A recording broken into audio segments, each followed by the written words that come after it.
ہمیں فلسطین کے اندر ایک چھوٹا سا حصہ چاہیے زمین کا، اور میز پر رکھی تلوار۔ سلطان عبدالحمید نے اس وقت کہا یہ خواب تمہارا اس وقت پورا ہو سکتا ہے جب عبدالحمید کے ٹکڑے ٹکڑے ہو جائیں اور اس کی کھال کو اس کے گوشت سے نوچ لیا جائے۔ سلطان عبدالحمید کے رہتے ہوئے فلسطین کے اندر تمہیں 1 انچ زمین بھی میں نہیں دوں گا، جاؤ دفع ہو جاؤ یہاں سے۔ مفتی صاحب کے بیانات سننے کے لیے مفتی صاحب کے آفیشیل چینل مفتی مجود امین کو سبسکرائب کیجیے۔ قرآن و سنت کا ہر چیپٹر، ہر عنوان بہت اہم ہے، لیکن بعض چیزوں کی اہمیت انفرادی ہوتی ہے اور بعض چیزوں کی اہمیت اجتماعی ہوتی ہے۔ میں اگر آپ سے یہ کہوں کہ نماز کا خیال رکھیں تو یہ انفرادی اہمیت ہے آپ کے لیے نا۔ میں اگر آپ سے کہوں آپ اپنے اخلاق اچھے کریں، ہم سب اپنے اخلاق اچھے کریں، تو یہ انفرادی اہمیت۔ لیکن بعض امور اجتماعی ہوتے ہیں اور وہ اتنے اہم ترین ہوتے ہیں کہ وہ لائف لائن ہوتے ہیں، وہ شے رگ کی حیثیت رکھتے ہیں۔ چنانچہ امت محمدیہ صلی اللہ علیہ وسلم کے لیے بھی جو اجتماعی مسئلہ سب سے زیادہ اہم ہے، جس کے لیے اللہ کے نبی صلی اللہ علیہ وسلم نے سب سے زیادہ محنت کی ہے، سب سے زیادہ توحید کے بعد۔ کس کے بعد؟ توحید کے بعد، اللہ کی وحدانیت کے بعد جس چیز کو اللہ کے نبی نے سب سے زیادہ بیان کیا، اور شرک کے بعد جس چیز کو اللہ کے نبی نے سب سے زیادہ مٹایا اور اپنے ماننے والوں کے دلوں سے اس کو کھرچا، وہ تھا امت کا اور اللہ کے نبی کے ماننے والوں کا اختلاف اور افتراق۔ میں نے جو آیت آپ کے سامنے تلاوت کی، اللہ فرماتے ہیں وَاعْتَصِمُوا بِحَبْلِ اللَّهِ، کہ اللہ کی رسی کو مضبوطی سے تھامے رکھو۔ اللہ کی رسی کیا ہے؟ قرآن، تعلیمات وحی، پیغمبر کی زندگی، شریعت مطہرہ، یہ سب کیا ہے؟ اللہ کی رسی۔ وَاعْتَصِمُوا بِحَبْلِ اللَّهِ جَمِيعًا وَلَا تَفَرَّقُوا، اور آپس میں دیکھو تفرقہ بازی نہ کرنا، آپس میں تم ٹوٹ نہ جانا۔ وَلَا تَفَرَّقُوا وَاذْكُرُوا نِعْمَةَ اللَّهِ عَلَيْكُمْ، اور اللہ کی اس نعمت کو یاد کرو۔ اللہ نعمت گنوا رہے ہیں، اللہ تعالیٰ اپنی نعمت گنوا۔ نعمت کے مقابلے میں کیا ہوتا ہے؟ ایک طرف نعمت ہوتی ہے، ایک طرف زحمت ہوتی ہے۔ روشنی کے مقابلے میں کیا ہوتا ہے؟ اندھیرا۔ بھوک پیاس کے مقابلے میں کیا ہوتا ہے؟ پانی۔ بھوک کے مقابلے میں کیا ہوتا ہے؟ پیٹ کا بھر لینا۔ اسی طرح نعمت کے مقابلے میں کیا ہے؟ زحمت، تنگی۔ تو آپ اللہ تعالیٰ فرما رہے ہیں قرآن مجید میں وَاذْكُرُوا نِعْمَةَ اللَّهِ عَلَيْكُمْ، اور اللہ کی اس نعمت کو یاد کرو تمہارے اوپر۔ اِذْ كُنْتُمْ أَعْدَاءً، جب تم آپس میں دشمن تھے، فَأَلَّفَ بَيْنَ قُلُوبِكُمْ، اللہ کی ایسی عظیم نعمت ہوئی تم لوگوں کے اوپر، فَأَلَّفَ بَيْنَ قُلُوبِكُمْ، کہ تمہارے دلوں کو آپس میں کیا کر دیا؟ محبت میں جوڑ دیا۔ فَأَلَّفَ بَيْنَ فَأَصْبَحْتُمْ بِنِعْمَتِهِ إِخْوَانًا، اور پھر تم آپس میں بھائیوں کی طرح ہو گئے۔ فَأَصْبَحْتُمْ بِنِعْمَتِهِ إِخْوَانًا، پھر تم آپس میں بھائیوں کی طرح ہو گئے۔ اور پھر چشم فلک نے، آسمان نے وہ نظارہ حقیقت میں دیکھا کہ جب وہ عرب کا معاشرہ، قبائلی متعصب معاشرہ، ایسا متعصب معاشرہ کہ جس معاشرے کے اندر ایک قبیلہ دوسرے قبیلے کو برداشت نہیں کرتا تھا، اور ایسا معاشرہ کہ جس میں جسے کہنا چاہیے قبائلی عصبیت اتنی زیادہ تھی کہ اپنے ساتھ کمتر قبیلے والے کو بٹھانا بھی پسند نہیں کرتے تھے۔ رشتے تو الگ، بھائی چارہ تو الگ، بٹھانا بھی پسند نہیں کرتے تھے، اور اپنی زبان کے علاوہ دنیا کی ساری زبانوں کو عجم کہتے تھے، گونگے، اپنی زبان پر ایسا فخر تھا، ایسا معاشرہ۔ اس معاشرے کے اندر اللہ کے نبی نے بلال حبشی کو اور ابو بکر صدیق کو برابر کھڑا کر دیا۔ اخوانا، ہم نے تمہیں کیا بنا دیا؟ بھائی۔ محمد الرسول اللہ والذین معہ اشداء علی الکفار رحماء بینہم، اور پیغمبر اللہ کے رسول ہیں، محمد اللہ کے رسول ہیں، اشداء علی الکفار، اللہ کے نبی کے ماننے والے، اللہ کے نبی کے صحابہ کفار پر سخت ہیں، رحماء بینہم، آپس میں بڑے رحم دل ہیں۔ چنانچہ بھائی چارہ قائم فرمایا مدینہ منورہ میں۔ انسانی تاریخ نے کبھی ایسا منظر نہیں دیکھا کہ ایسا بھائی چارہ قائم ہوا، ایسی محبت پیدا ہوئی کہ صحابہ انصار مدینہ نے کہا کہ نہ تم ہمارے قبیلے کے ہو، نہ تم ہمارے شہر کے ہو، نہ تم ہماری کاسٹ کے ہو، لیکن تم اللہ کے نبی کے ماننے والے ہو، صرف اس بنیاد پر آج سے تم ہمارے گھروں میں بھی شریک، ہمارے کاروباروں میں بھی شریک، ہماری وراثتوں میں بھی شریک، ہمارے تمام انفرادی اور اجتماعی معاملات میں تم آج سے شریک ہو۔ یہاں تک کہہ دیا کہ اگر تمہیں ہمارے یہاں نکاح کرنا ہے تو جس انصاری کے پاس 2 بیویاں ہیں وہ اپنی ایک بیوی کو طلاق دے کر اپنے مہاجر بھائی کو دینے کے لیے تیار۔ ایسا بھائی چارہ انسانی تاریخ نے کبھی ایسا منظر نہیں دیکھا۔ اللہ کے نبی صلی اللہ علیہ وسلم اس امت کو اور اس معاملے کو، اپنی امت کو ایک امت بنا کر گئے، ایک یونٹ بنا کر گئے، ایک یونٹ۔ لیکن پیغمبر علیہ السلام جب تک حیات رہے، خلفائے راشدین جب تک حیات رہے، انسانی تاریخ کا وہ عظیم و شان منظر ہم دیکھتے رہے۔ پھر ایک وقت آیا کہ اس کے اوپر جو سب سے پہلی ضرب لگی، سب سے پہلی جو ضرب لگی وہ بھی خاندان کی بنیاد پر لگی۔ عبداللہ ابن سبا یہودی نے جا کر یہ کہنا شروع کیا کہ یہ خلافت تو جو حق ہے بنو ہاشم کا حق ہے، بنو امیہ کہاں سے آگئے؟ کیونکہ حضرت عثمان غنی رضی اللہ تعالیٰ عنہ بنو امیہ سے تھے۔ کس سے تھے؟ بنو امیہ۔ اور بنو امیہ اور بنو ہاشم کی رائیولری اسلام سے پہلے چل رہی تھی۔ اس نے یہاں سے ایک پوائنٹ اٹھایا۔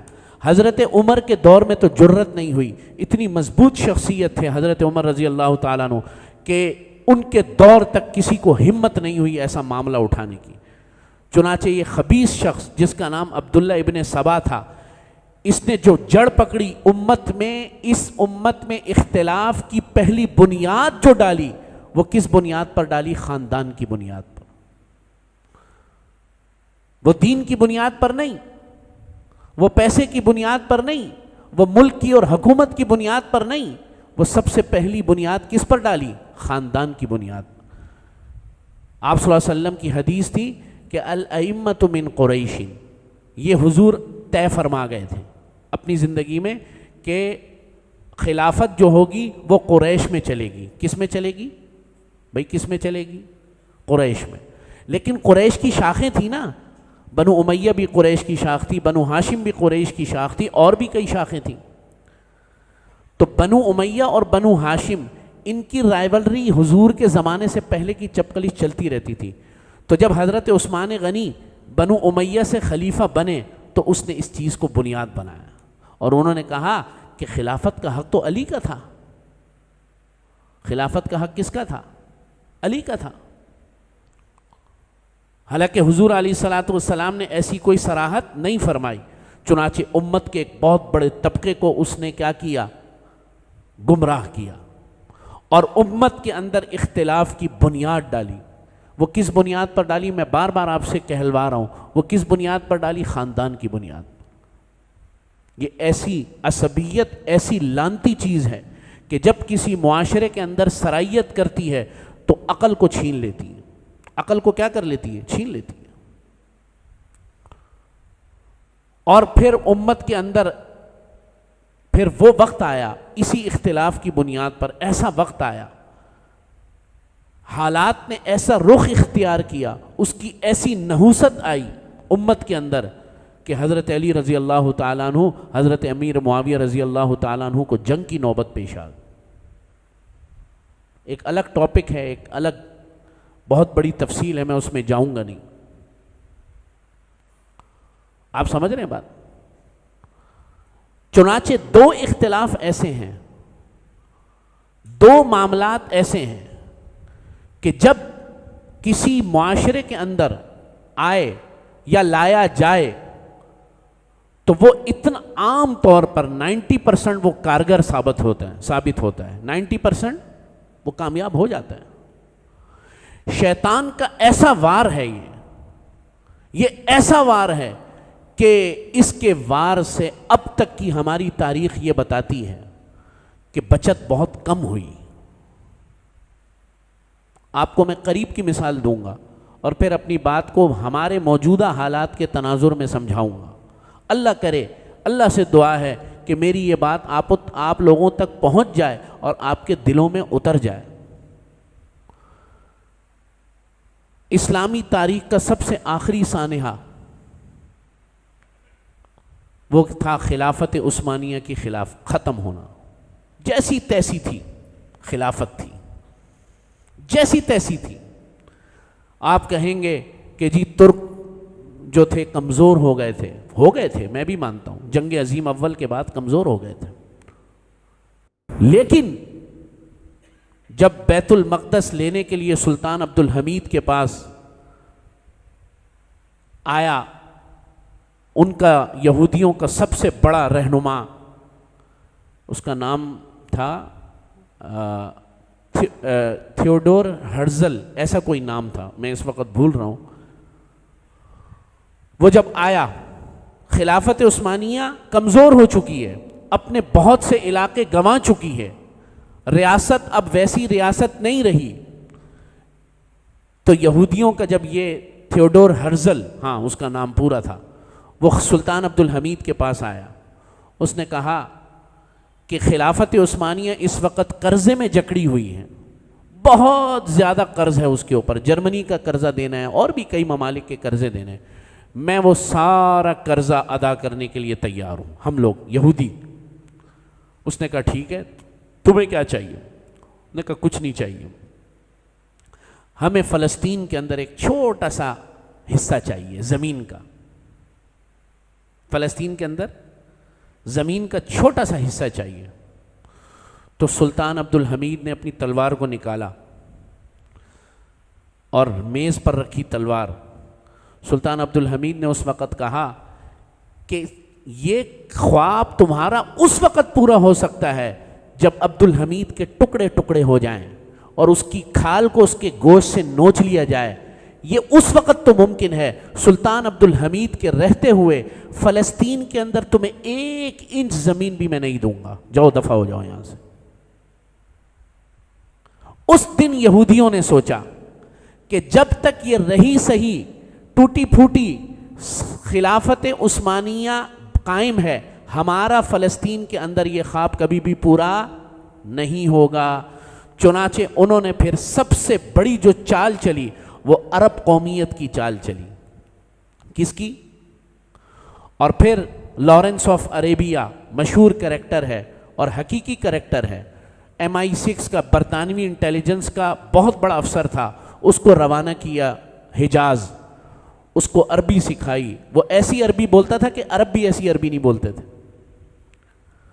اور اس نے پھر جا کے سازشیں شروع کی، عرب قومیت کا بیج بویا کہ تم ترکوں کی غلامی کر رہے ہو، ترک جو بعد میں مسلمان ہوئے، ترک تم تو عرب ہو، تمہارے اوپر تو دین نازل ہوا، تمہارے آباء و اجداد تو قرآن کے وارث ہیں، تم ان کی غلامی کر رہے ہو۔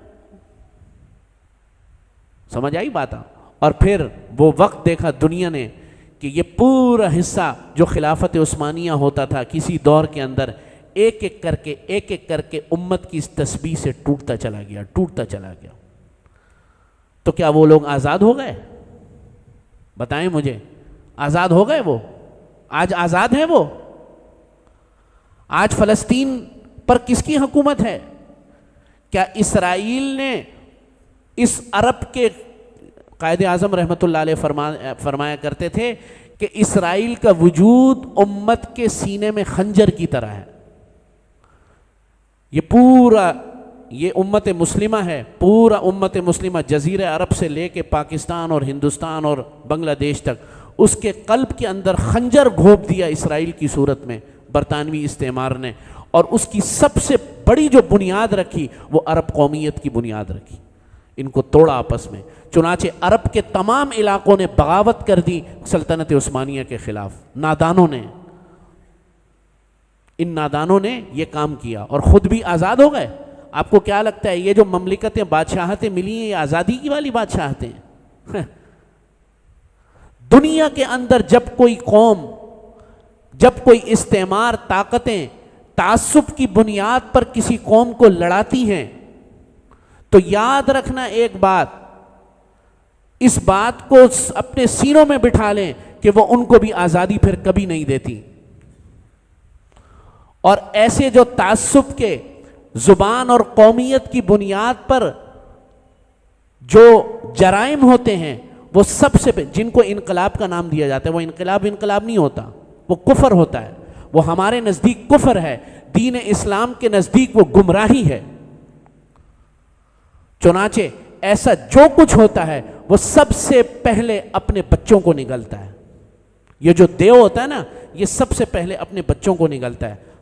ایک اور مثال دے دوں آپ کو. ہم سے ہمارا وجود الگ ہوا، بنگلہ دیش الگ ہوا نہیں ہوا، لیکن اللہ رب العزت کو اور ہمارے مزاج، اللہ رب العزت کو یہ چیز اتنی ناپسند ہے، یہ تعصب اور زبان اور لسانیت، یہ چیز اتنی ناپسند ہے اللہ رب العزت کو کہ اللہ رب العزت پھر اس کا انجام دنیا میں دکھاتے ہیں. اس کا انجام کس کو دکھاتے ہیں؟ سب کو دنیا میں دکھاتے ہیں. چنانچہ وہ وقت یاد کریں. میں اس تفصیل میں نہیں جاؤں گا، وہ کتنی حقیقت ہے، کچھ افسانوی ہے، کچھ حقیقت بھی ہے کہ ہم سے ہمارا وجود الگ ہوا، اور وجود کو الگ کرنے والا 2 سال کے بعد انہی لوگوں نے جو اس کے ساتھی تھے قتل کیا پورے خاندان کو. شیخ مجیب کے پورے خاندان کو قتل کیا کہ نہیں کیا؟ یہاں تک کہ 2 دن تک لاشیں اس کی پڑی رہی، اس کے گھر میں پڑی رہی، کوئی اٹھانے کے لیے نہیں آیا. لاشوں کی بدبو کی وجہ سے جو ہے محلے کے لوگوں نے لاشوں کو باہر نکالا. ایک اس کی بیٹی بچ گئی، حسینہ واجد. آج اس کا نام بنگلہ دیش کے اندر گالی ہے کہ نہیں ہے؟ مجھے بتائیں آپ. یہ جو معاملہ ہے مسلمان، یہ دنیا میں کہیں اور کامیاب ہو سکتا ہے، لیکن اللہ رب العزت اس قوم کے اندر اور امت مسلمہ کے اندر جو یہ کام کرتا ہے، اللہ رب العزت اس کو نشان عبرت بنا دیتے ہیں، اس کو نہیں چھوڑتے، کیونکہ یہ ہماری فطرت کے خلاف ہے. ہمارے نبی نے جس کام پر سب سے زیادہ محنت کی، اس محنت سے بغاوت ہے. اسی لیے آپ صلی اللہ علیہ وسلم نے فرمایا من مات علی العصبیہ فلیس منا، کہ جو عصبیت کی موت مر گیا وہ ہم میں سے نہیں ہے. حضرت واصلہ بن اسقع رضی اللہ تعالیٰ عنہ نے سوال کیا، یا رسول اللہ یہ عصبیت کیا ہوتی ہے؟ فرمایا عصبیت اپنی قوم کے ظلم پر مدد کرنا، اپنی قوم کے ظلم پر راضی ہونا.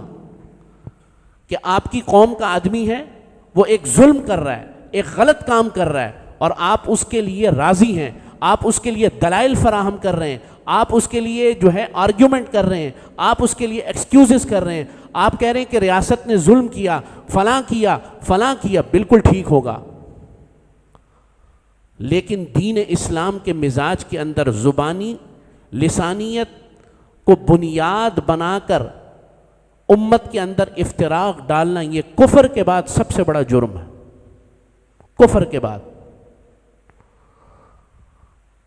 ہماری سلطنتیں ختم ہوئیں.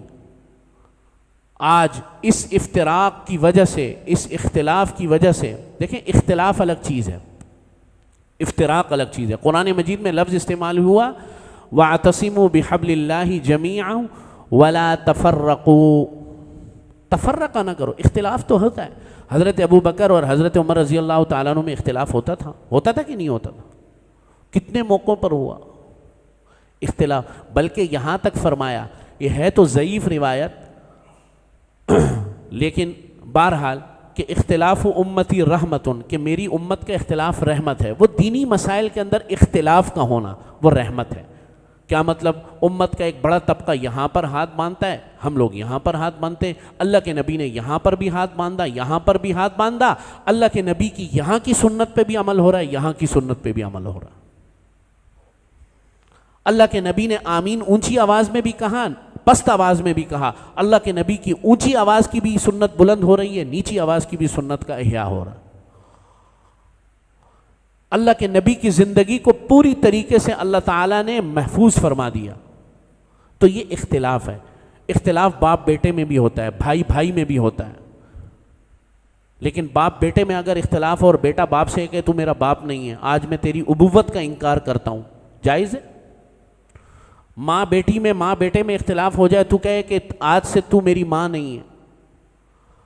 میرے عزیز دوستوں اور بزرگوں، یہ وہ میں نے جیسے پہلے عرض کیا کہ یہ وہ ہتھیار ہے دشمن کا. آج ہمارے ملک کے اکثر حصے اس ناسور سے جل رہے ہیں. سمجھو اس بات کو، سمجھو اس بات کو. اگر ہمارے ملک کے دو حصے، ایک حصے، اچھا میں نے کیا کہا کہ دو ہتھیار ایسے ہیں، ایک لسانیت قومیت کا ہتھیار اور دوسرا ہتھیار مذہبی تفرقے کا ہتھیار. ہمارے ملک کے دو صوبے، ایک صوبہ مذہبی تفرقہ اور اس سے جل رہا ہے کے پی کے، اور دوسرا لسانیت بلوچستان، لسانیت صوبائیت اور قومیت پر جل رہا ہے. یہ دو ایسے ہتھیار ہیں، یہ 90% کامیاب ہوتے ہیں. اللہ تعالیٰ اس کی کامیابی کو ناکامی میں بدل دے. لیکن میں بات کر رہا ہوں، ابھی 2-3 دن پہلے ایک صاحب سے میری بحث ہو رہی تھی، بحث نہیں ہو رہی تھی، بات ہو رہی تھی. میں نے کہا قوم پرست جتنے بھی ہیں پاکستان کے، ان کی ڈیٹیل نکالو، تم بھی آ جاؤ میں بھی آ جاتا ہوں. ساروں کے بچے لاہور میں پڑھتے ہیں، لمس میں پڑھتے ہیں، ایچیسن میں پڑھتے ہیں، اور ساروں کے بنگلے اور کوٹھیاں کراچی میں موجود ہیں. سمجھ رہے ہیں بات؟ ایک صاحب کا میں نے نام لیا، وہ آج کل بڑے مشہور ہو رہے ہیں. میں نے کہا ان کے علاقے میں ماربل نکلتا ہے، ماربل. اس ماربل کا ٹھیکہ پچھلے 75 سال سے اس کے خاندان کے پاس ہے، اور اس ماربل کی فیکٹری یہاں لسبیلا میں اور ہب میں لگی ہوئی ہے. اربوں خربوں روپے کا کام ہے، گالی پاکستان کو دیتا ہے.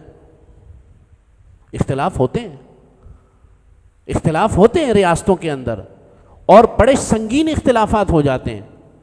لیکن یاد رکھنا، میں نے جیسے کہ دنیا میں جہاں بھی کہیں استعماری قوتیں گئیں، کسی بھی بنیاد پر، وسائل کی بنیاد پر، قومیت کی بنیاد پر، انہوں نے وہاں کے لوگوں کو کچھ نہیں دیا.